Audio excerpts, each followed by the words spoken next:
This is Doc. This is our re-inaugural show. We've taken a 2-year hiatus. Lefty is back with us. I don't see Lefty up on the screen, though, at the moment. That's okay. That's okay. The people can hear my mellifluous, buttery voice. That's right. And don't have to look at my haggard, weary appearance. I would consider it a baritone. You like that? Yeah, I like the baritone. It's baritone. It's sort of that mid-range, you know? Absolutely. That's a lot of years of smoking cigarettes. Is that it? Yep. So well, kids, you haven't smoked in such a long time. I haven't. I know I haven't. I haven't. Not officially.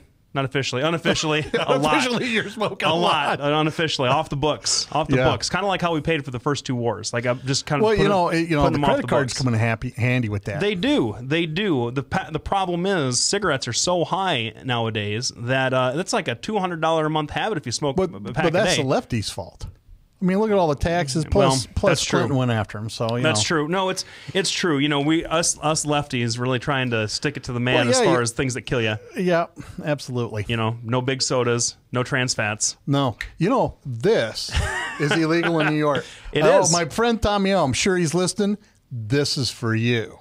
All right. Oh man, and Bloomberg he's more of a conservative guy. He calls himself independent, but he's a more conservative guy. Well, I don't know. I don't quite buy that. I mean, if you're from Giuliani was truly a conservative guy.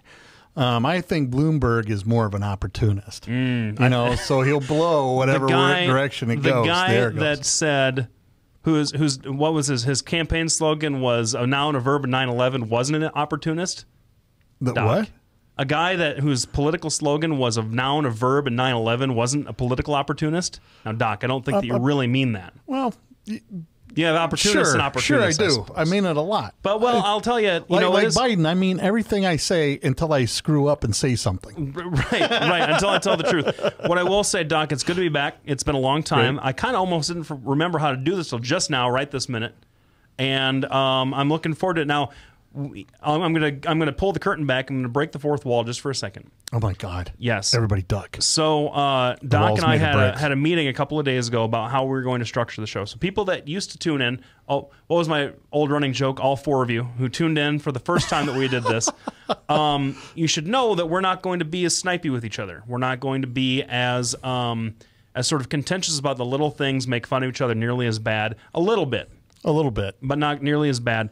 And that we were going to have a more organized sort of flow to the program. So, Doc, if you want to kind of explain what it is we worked out, that would be great. You bet. What we're going to do is we're going to have, since I'm a doctor, we're going to have a medical segment. That's genius thinking as far as I'm concerned.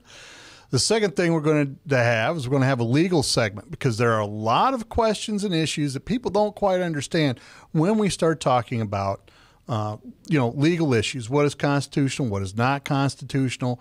Like Obamacare is going to be a big one. Why is it now a tax instead of a big giant power grab?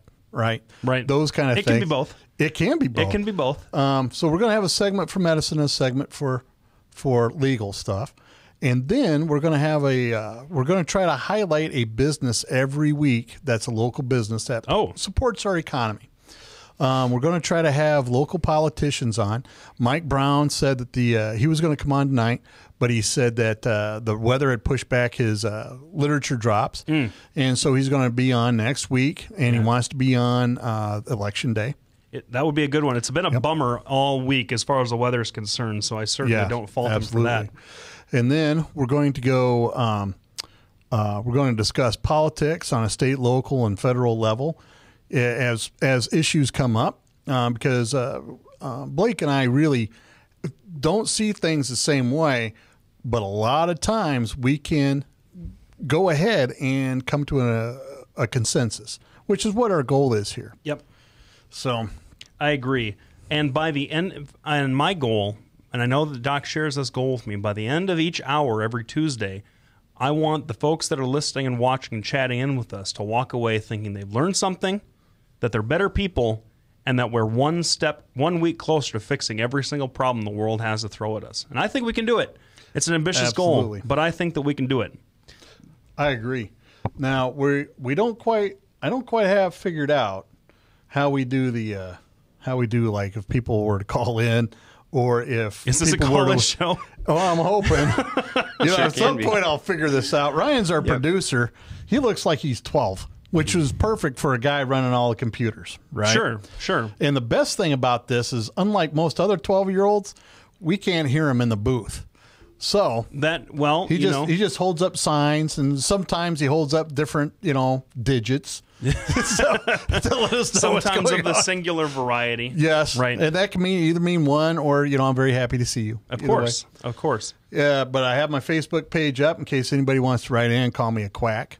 Speaking of calling people quacks, this is not even a segue.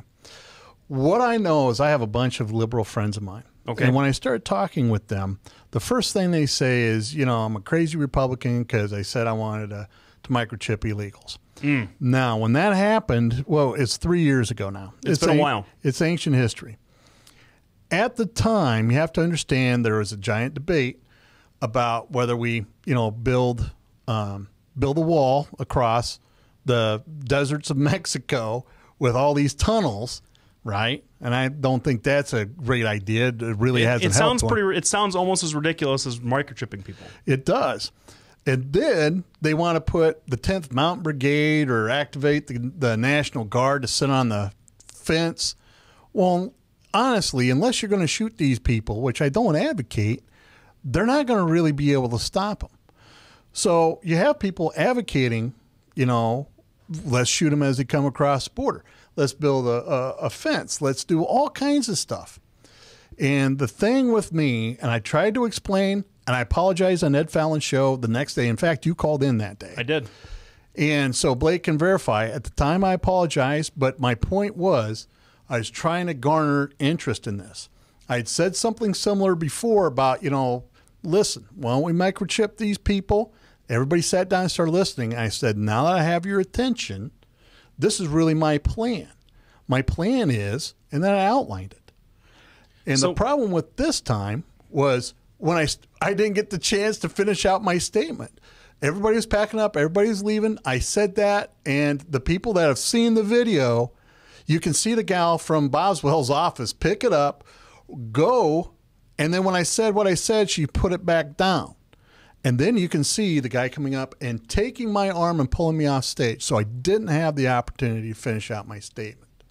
I apologize now again for the last time to those people who were offended by my poor choice of words and my inability to complete my statement.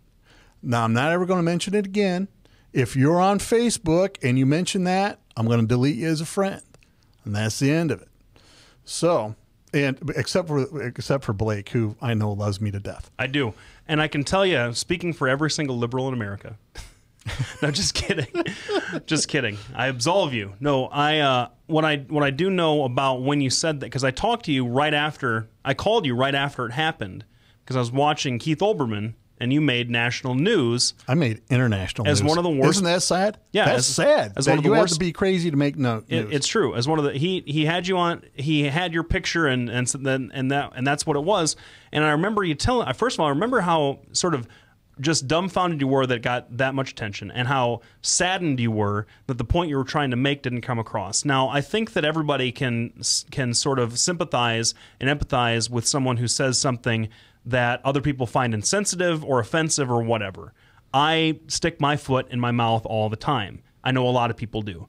But what I can say is that from when I talked to you from right after it happened, and when you explained exactly what you were thinking to me, it made perfect sense. And that was, hey, the only way that I can get attention to air a point on a very serious debate is to say something outrageous. Now, we see that all the time. We see that all the time from everybody in the news.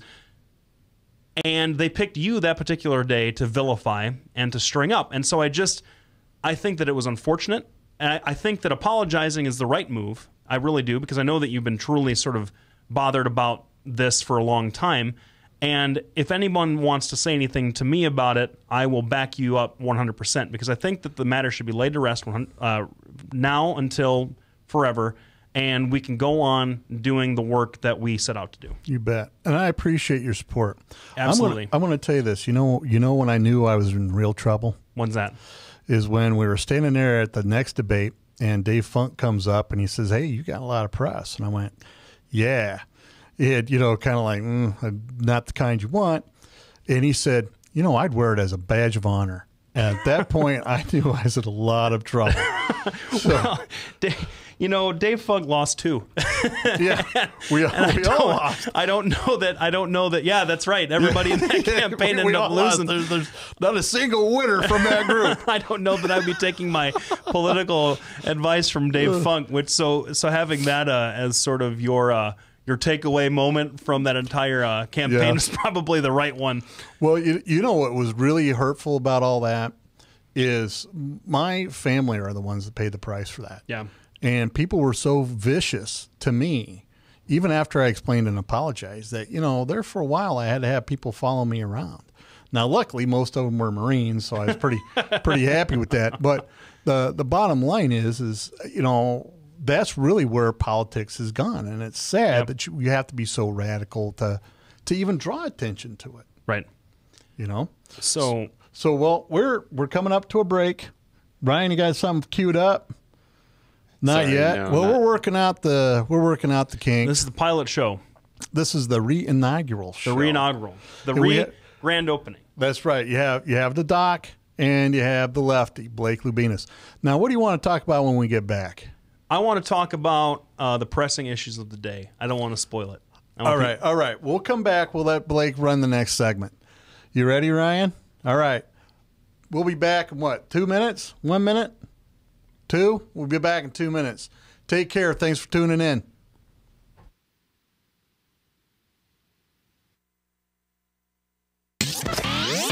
From the RE/MAX Real Estate Concept Studios, this is Webcast One Live. Drug and alcohol addiction slowly steals a person's identity, tearing away pieces of their life little by little until one day it seems like the hope of a happy future is gone and there's no chance of getting it back. Here at St. Gregory Retreat Centers, we can assure you that there is hope.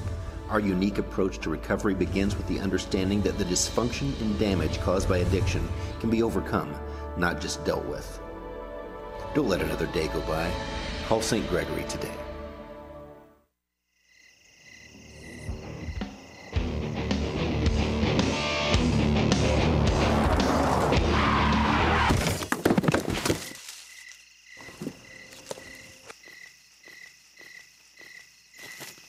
It's like they want to get hit. Need a body shop? Minor Wreck Express saves you time and money.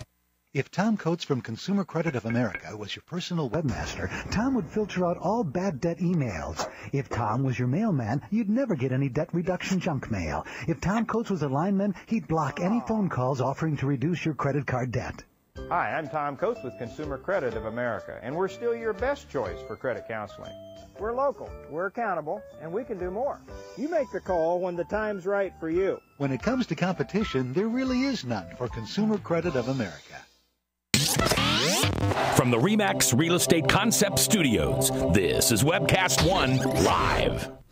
This is Doc with Doc and Lefty. We are back. You know, I want to ask Ryan, can you make me less ugly on there? Is there a way you can do that? Yeah. Put a picture. I don't know.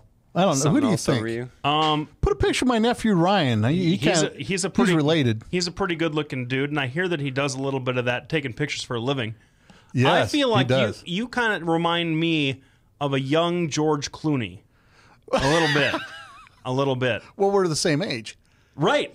Oh, all right. Is that true? What? I feel like he's a little older than you.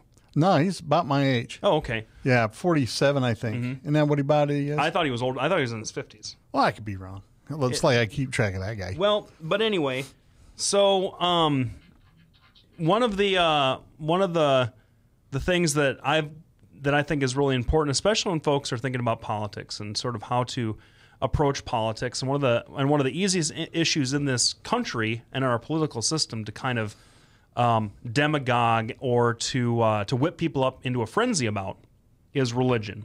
Now, I'm not going to get into a wholesale discussion about religion during my sort of legal segment here. Absolutely. But I do want to talk a little bit about something that kind of struck a chord with me and caught my attention during the second debate when Mitt Romney talked about religious liberty vis-a-vis the exemption from contraception in the Affordable Care Act, when he's talking about employers not needing to provide contraception if it violated their religious principles. And what we saw back in the spring when this was a hot button issue was that the Catholic Church really had a problem with the Department of Health and Human Services dictating to them that they had to, as an employer, provide contraceptive services to their female employees as a consequence of their employment. Most insurance programs already do this. The Catholic Church and their institutions like Catholic Charities or the Catholic Church-run hospitals or any of these different things, they don't, because the Catholic Church has a religious objection to that. Now, we can debate whether or not that objection makes any sense, but that's not what this segment is about. And so what I want to talk a little bit about is sort of a brief history of how the first two clauses of the Constitution of the First Amendment, the Bill of Rights, the religion clauses, so to speak, have been interpreted throughout the last 200 or so years, and how this sort of demagoguery of, well, government is forcing my religious beliefs to do something that I don't want to do, and how that, given the history of those clauses and given the history of this country, doesn't make a heck of a lot of sense. And how I'm going to do that is just a really brief history. And we know what those first two clauses say. It says, Congress shall make no law respecting the establishment of religion, nor prevent the free exercise thereof. The exercise clause and the establishment clause. Now, when folks talk about the free exercise of their religion, what the founding fathers did when they drafted that language is sort of, they embodied kind of that real Protestant ethic. And that was really the goal of the country at the time, was they were fleeing from some of the religious persecution in the old world. And not just that, but sort of they had in their minds this kind of religious state tradition founded in English liberalism by guys like John Locke and some of his colleagues back in the 16th century. And really what they, and the 15th century, I should say, pardon me. That's not true. 17th century. I always get that screwed up because you're always one. Well, anyway, it's old. It's old. It's been a while. I'm not going to pick on you for stuff you get a little bit wrong, because it's okay. Thank you. This is our re-inaugural show. I want to be as accurate as possible. But the way that this country sort of developed, because this was a very Protestant-oriented country, and it still is for the most part. There's a lot of different denominations of Christianity in the United States, but by and large, if you take all Christians as a singular group, which they're not, but if you take them as a singular group, 75% of all Christians organize themselves as Protestant or non-Catholic, essentially. That's simplifying it, but that's how it is. Sure. And that Protestant ethic really, and that's how most of our Supreme Court justices were. They were non-Catholic Supreme Court justices for years and years and years and years and years. I would say that Protestants have ruled the court really since the court was set up, and I don't think there's any real debate about that. No, I would agree. Now, taking that, the religious tradition of Protestantism separates spiritual belief into two halves, the spiritual and the carnal. So kind of like, and Catholicism does it the same way, but Protestants really took it a step further and said, look, we don't really care about what you think, because what you think is between you and God. We care about what you do.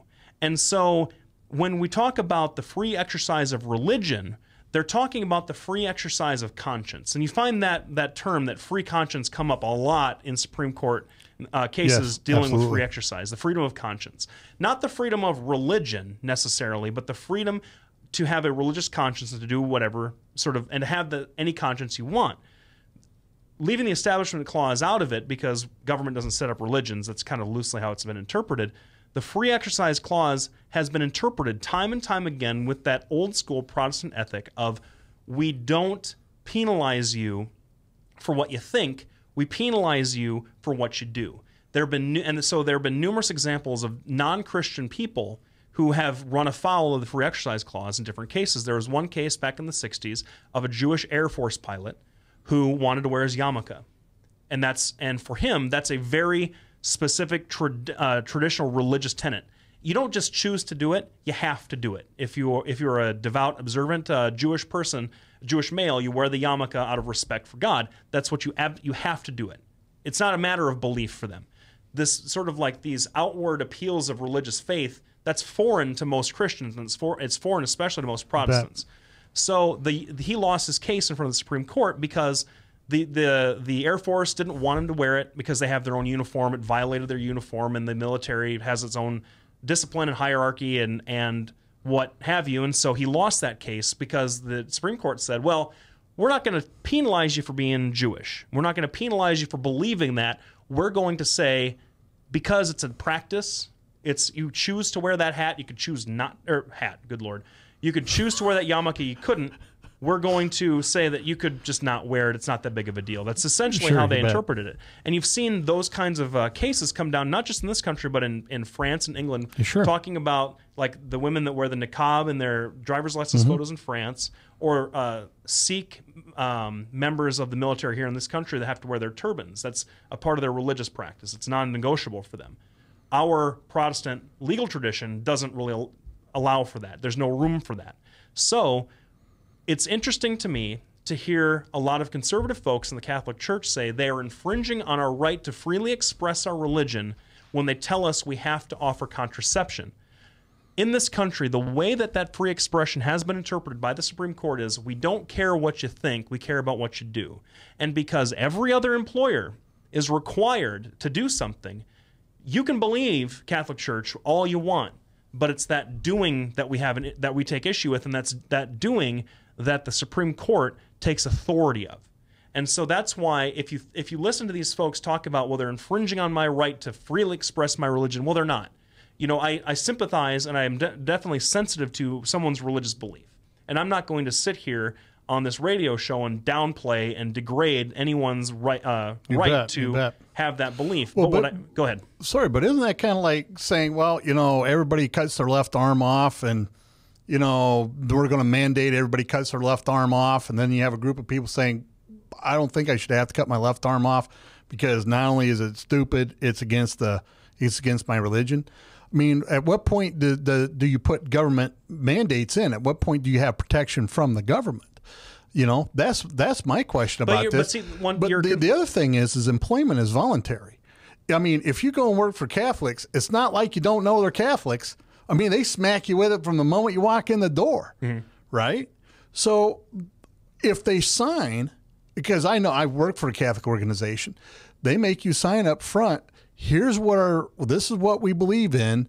We're not going to interfere with your beliefs.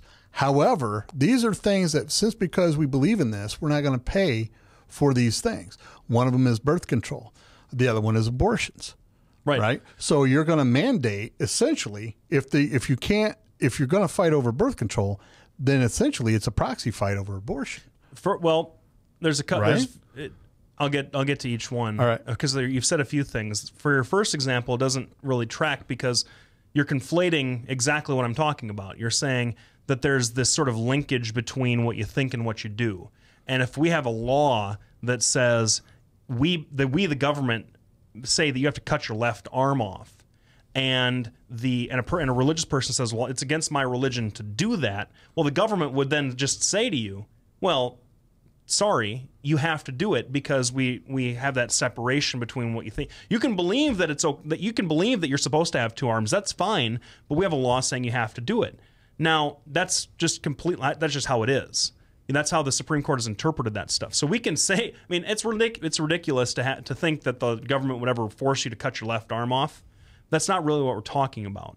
What we're talking about is the government saying you have to provide a certain kind of service that every other employer has to provide. You can have a religious objection to it, but the fact that you're not doing it, that's what you have to abide by that rule. The second thing that you talk about, it's just the same as when during the draft when a lot of Mennonites and Amish folks for conscientious objection reasons didn't fight in Vietnam. Sure, that was one of those things where the government said, all right, you have a sincere conscientious objection. We're going to let you abstain from an activity that we're making everybody else do. Men of a certain age do. We're going to let you abstain from doing that because of a religious objection. What the government then did was, sort of allowed them not to take part. what they so they were like, stationed in the States, moving cargo around, stuff like but that. they still had to serve. They still had to serve, just not in a war capacity.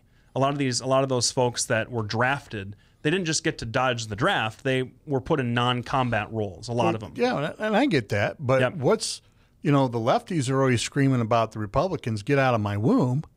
Well, I agree. Get out of my womb. Well, get out of my religious belief. But see, that's the same thing. What I'm saying is, the Supreme Court has recognized your right to believe what you want, not to do what you want. That's the whole point. So when your actions infringe on the welfare of another person, that's where the court has always drawn the line. What the Catholic Church does and did in this whole fight that we had last spring was they said our religious beliefs, our religious tenets are going to step in and infringe on your right to have something that every other employer has to do. Now, your second point, work being voluntary. That's sort of the line that we hear. I mean, that business people have been pitching since the 1800s in this country. Work is voluntary. That means that we can work you 15 hours a day if we want to. We can have child labor laws, so on and so forth. Now, I agree with you, work is voluntary. That you don't have to work there if you don't want to. But what if you want to? What if you're a Catholic person that happens not to believe what the church believes? What if you were a Jewish person? That would make you a non-Catholic. Not necessarily. Well, you can be a Catholic and disagree with what the Pope's edict is and still be a Catholic.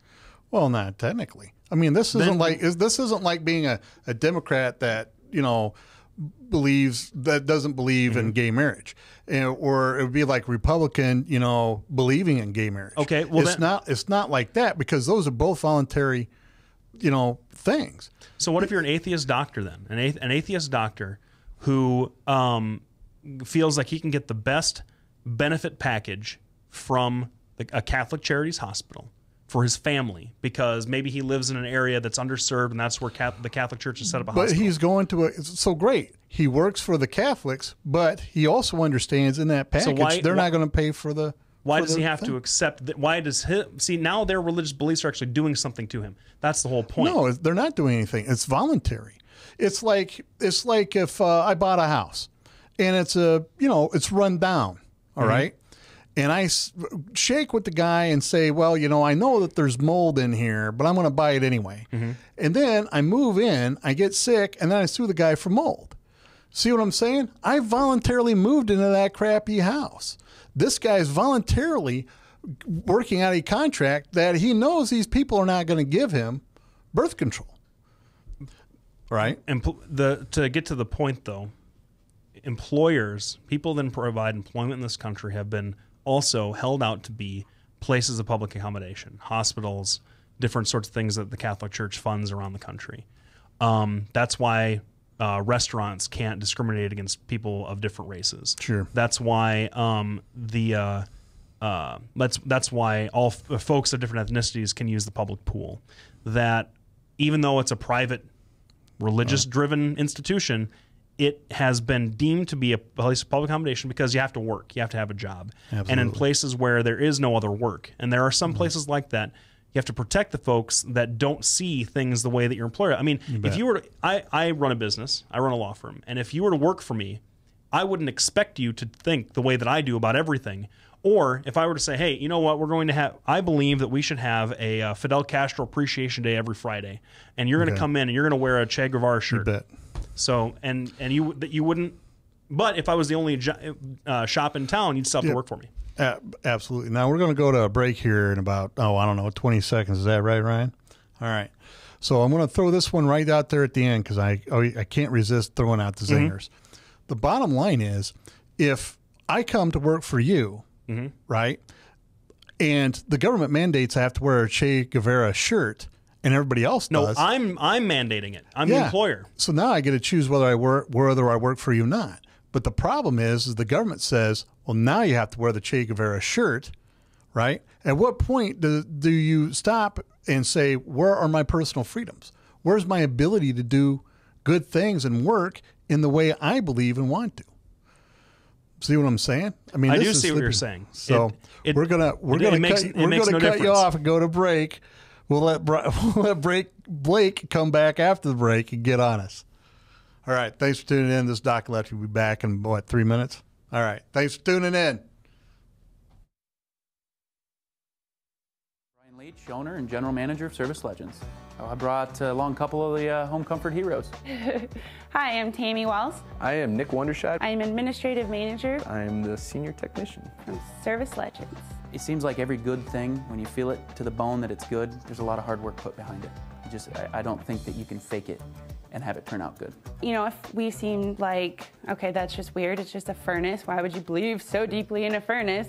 It's not just that, you know, we want to show the world that you can have good service. Yeah, I mean, it's got to be, it's your home. You know, it's built into our daily trainings, it's built into our culture, that we're going to do whatever it takes to have each client say they love us, period. That's why we spend all the hours in the training that we do. And if we guarantee it's going to be a good experience for you, or else it's free, what type of work do you think we're going to do? There is a guarantee. Temperature selection guarantee, fixed right or it's free guarantee, comfort guarantee, best value guarantee. All of these guarantees hold us accountable to ensuring that we exceed your expectations. And if for whatever reason we'd fail and we can't make it right, we guarantee all of those guarantees with a 100% money back guarantee. I mean, if you don't think that your technician can fix it right, are you going to say that to a client? No. You don't have to worry about having a technician come to your house. We drug test, background check all of our team members. We put safe people in your home. Each and every one of our service techs, 400 hours a year in training. You tell it the minute they walk in the door. They know what they're doing, they've done their homework, and they actually truly care about what you want. Because at the end of the day, you're the person that makes sure I have a job. They're going to be listening. They're going to want to know what your challenges are. Then they're going to come and give you options, and you get to choose. If I'm there to help and I make it easy and painless, I did my job right that day. Well, when it comes to your comfort, safety, and your family, you know, you don't necessarily go buy the most expensive, but you get the most bang for your buck. Oh, it's worth it, because there's a lot of people that will find a way to get it to work right now and then leave and then come back, charge you again, and the cycle just repeats itself. So when I'm out there looking at the furnace, I want to find why it failed today. How can we change the part today with something that you're not going to have to worry about? Is it worth changing the part today? I mean, you can put a lot of money into a furnace. I can fix parts all day. There's good job security in that for me, but is it the right thing for you? I get a lot of the phone calls of after the technicians are there. They're just in awe. They're like, wow, you guys are great. I mean, I don't even know what to say. You guys are great. Everything you did was perfect. It was great. Keep going, though. I like this. Just give us a try. I'm going to take all the risk.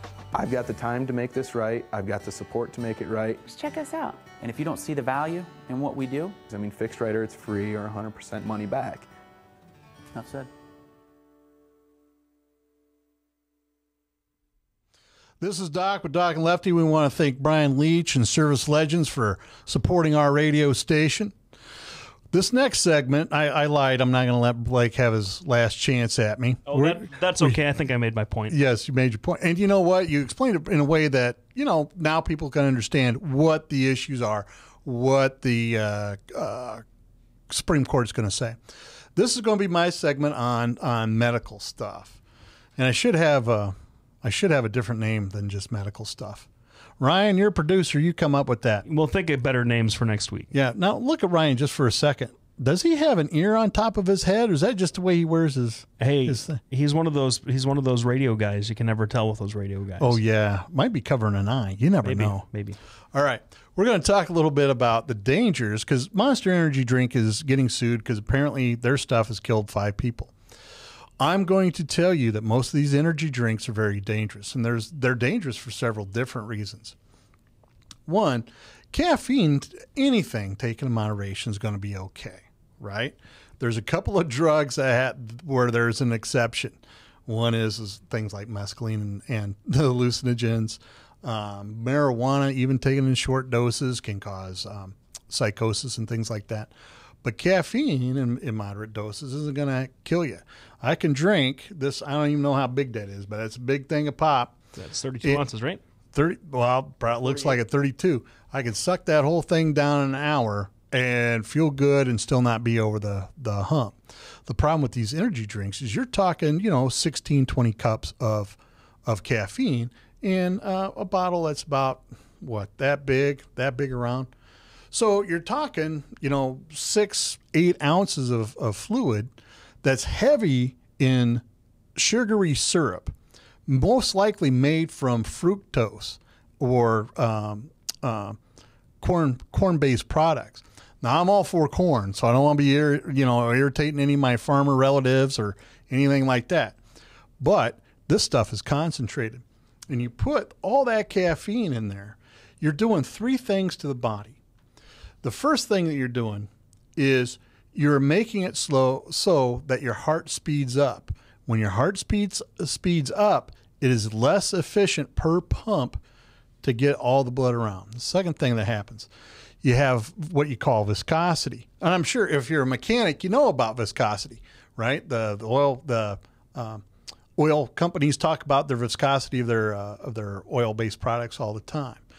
And if you increase the viscosity, you increase the risk of blood clots. And the third thing that happens is you irritate the lining of your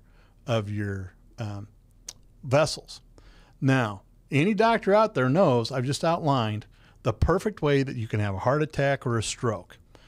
What happens is you drink this stuff down. Your heart starts beating really fast because it's not a normal dose. All the extra stuff that they put in it thickens your blood, decreases the viscosity, and irritates the lining of your vessel. When all that happens, the blood clots start to form along the path. Now, normally, if you're young and healthy, with no problems whatsoever, you can take 1 or 2 doses of that and survive and be okay. You might feel a little funny, you might get a little hyper, all that. The problem comes if you have something that's just a little bit off. Let's say you've had the flu, right? The flu changes the viscosity of your blood because it decreases the amount of hydration that you have available, right? And the less water you have in your blood, the more viscous it becomes. You compound that with drinking these energy drinks. Or let's say you have high blood pressure and don't know it. Suddenly you're at risk. So essentially what happens is you drink these drinks, you have a stroke or you have a heart attack. And of course, we all know when you're a kid and you're in the ER, nobody thinks about a heart attack. Well, what's going on? What drugs is he taking? By the time they get the drug screen and everything else, kid's dead. That's what happens. Or they have a stroke. Nobody thinks of a stroke in a kid. So that's why these drinks are especially dangerous. And in fact, one of the kids that still lives with me, he drinks that stuff all the time. And I keep telling him, listen, that's going to injure you. That's going to injure you. At some point, he's going to listen. But most of the kids that I talk to, either they go, I don't care, I'm going to live forever, or they listen to me and they stop. So, which brings me around to, is it the government's role to keep people from doing stupid things? I mean, honest, I don't need this. I don't, right? I'm a little tired after work today. It was a long day. Figured I'd get myself a big drink, go through the show. This is my right to be stupid. Does the government have a right to stop me from being stupid by banning drinks like this or the monster drinks? Well, I think that I would disagree with the characterization of that. I don't think the government is stopping someone from freely choosing to be stupid. I think that the government has a legitimate concern in making sure that there are proper warnings attached to these products. Now, I don't drink Red Bull or Monster or any of this other stuff. I just don't. I tried it in college when Red Bull first came out. That's how old I am. I remember when Red Bull first came out, and I didn't really care for it. It just didn't. Coffee works for me. Maybe I'm just an old guy. Well, I'm so old. I remember when coffee first came out. But I think that the government has a legitimate interest in at the very least making sure that you just laid out all the dangers of these products now, and why all these products are dangerous to a certain class of people. I think that the government definitely has an interest in stepping in and saying, look, at least put warning labels like they do on cigarettes for these products, because it shouldn't take 5 deaths for the company itself to say, oh, maybe we did something, or maybe we need to, maybe we need to change the formula, or maybe we need to make sure that these kids, it shouldn't take a lawsuit to get a company to be a better corporate citizen to the world. That's my well, and I agree. But my position. At the same time, how do you know? I mean, it's not like they're required by the FDA to do any studies or tests, and it's not like really like Zoloft where they knew it wasn't going to be effective. and then they market it anyway. I mean, these people don't have. I mean, it's a drink. Now, I don't know all this stuff, so correct me if I'm wrong, but are soft drinks cleared by the FDA? Did Red Bull and Monster have to get cleared by the FDA to market their products? Because didn't they first come out as sort of like a health product? I don't. That part I don't know. That would be something if we had a caller to call in and clear me up, because I'm asking a question, because like things like ginseng or ginkgo don't have to be cleared by the FDA. Well, what we'll do is during the break, because we got another one coming up right now, about a minute's worth. What we'll do is we'll hit Google and we'll see what goes on. Now, after the break, we're going to have our analysis of the debate last night, and see who won, who lost, all that stuff, and we'll give our perspectives. Usually, Blake and I's perspectives are much different than the talking heads on TV. Usually. Yep. All right. Thanks for tuning in. You got Doc and Lefty. We'll be back in a minute. You're listening to us on webcast1live.com. From the RE/MAX Real Estate Concept Studios, this is Webcast One Live. Drug and alcohol addiction slowly steals a person's identity, tearing away pieces of their life little by little until one day it seems like the hope of a happy future is gone and there's no chance of getting it back. Here at St. Gregory Retreat Centers, we can assure you that there is hope. Our unique approach to recovery begins with the understanding that the dysfunction and damage caused by addiction can be overcome, not just dealt with. Don't let another day go by. Call St. Gregory today.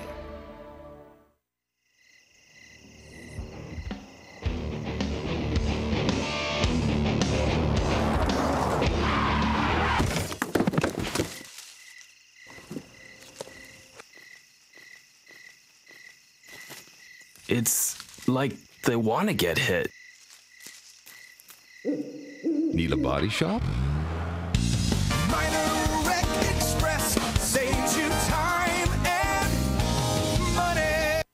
This is Doc with Doc and Lefty. We like to thank Auto Wreck Express for not only supporting Webcast One Live and our show, but also for having a pretty funny commercial. It's pretty rare we laugh at them in between. When deer hunt humans, I love it.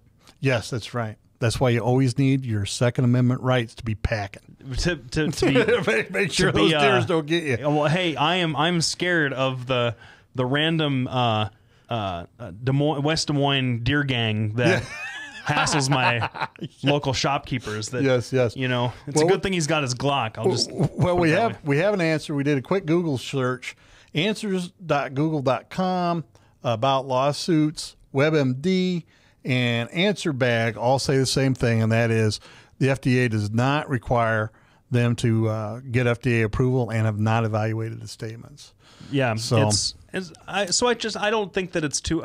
I think that the government does its job when it's protecting people and when it's protecting things flowing into the marketplace that could have a direct impact on the health of the citizenry. You laid out the health risks. I think the government has a legitimate role in checking these things out. Limiting the size of a soda,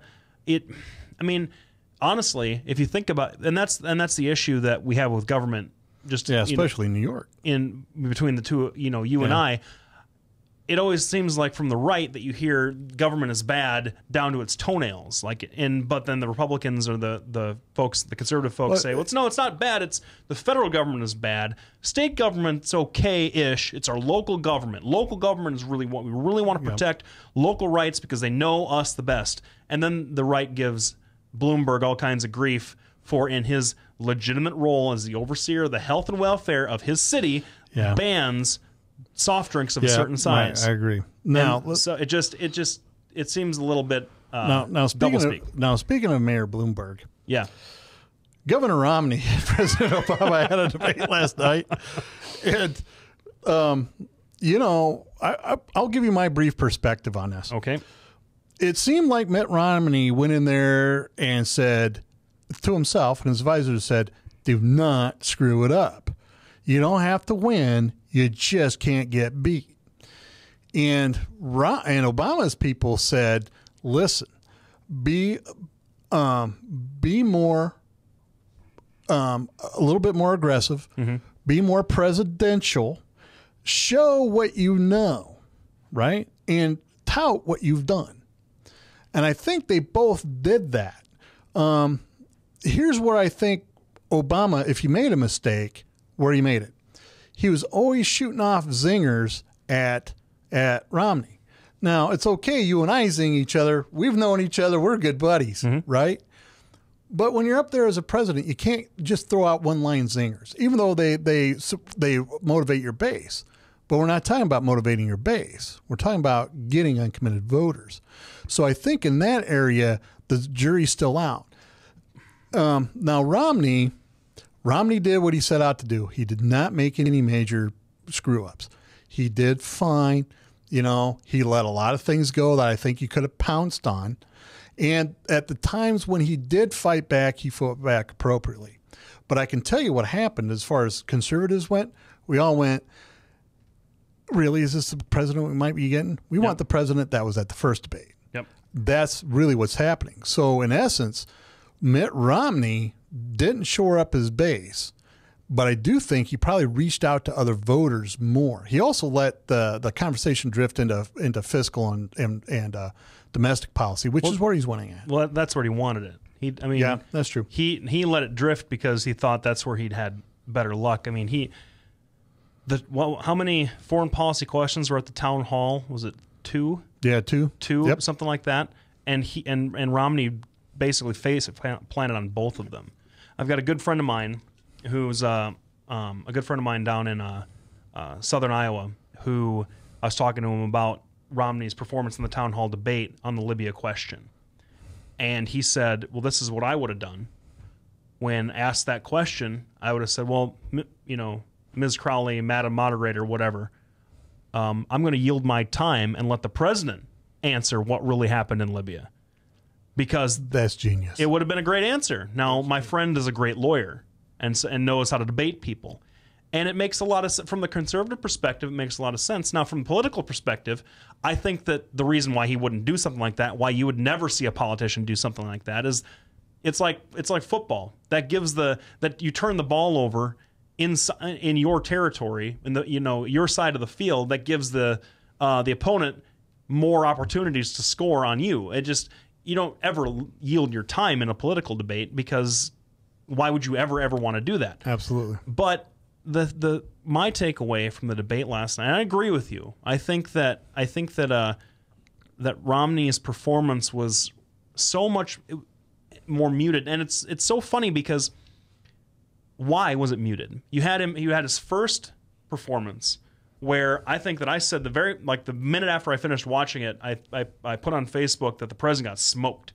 Yes, just wasn't even close. Just got absolutely drummed up, and Romney was getting lauded by the conservative. Like, where has this guy been? You know, he's a great debater, but holy cow, he has all these.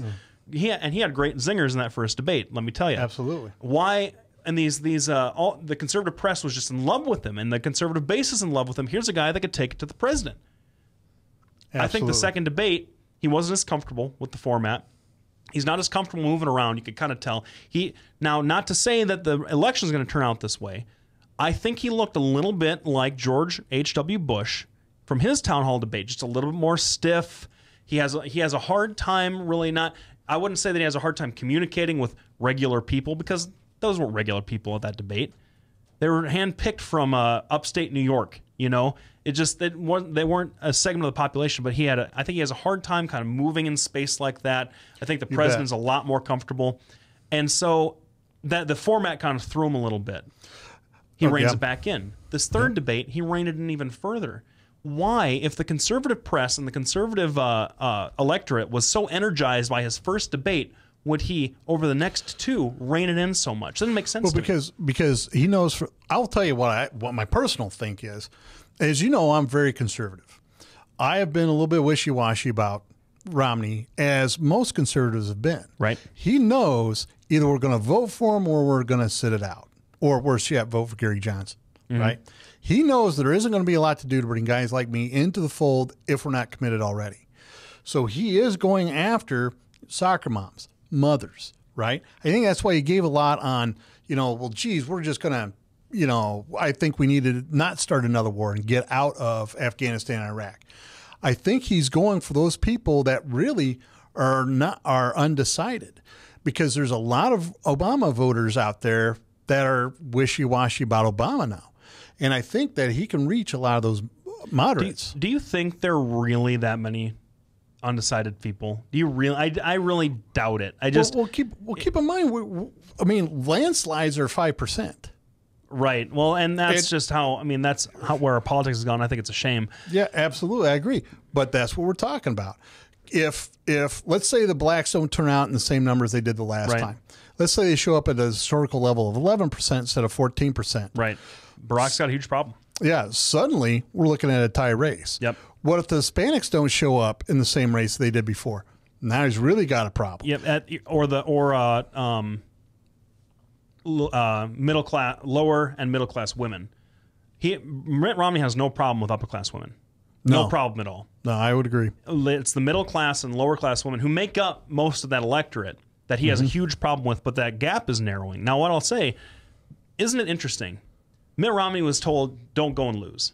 Barack was told, you got to go win. You got to go take care of this. And I think that most of the pundits kind of agree that's what happened. That our president came out and he really hit him on a couple of different things about foreign policy that the left was really hoping he would hit.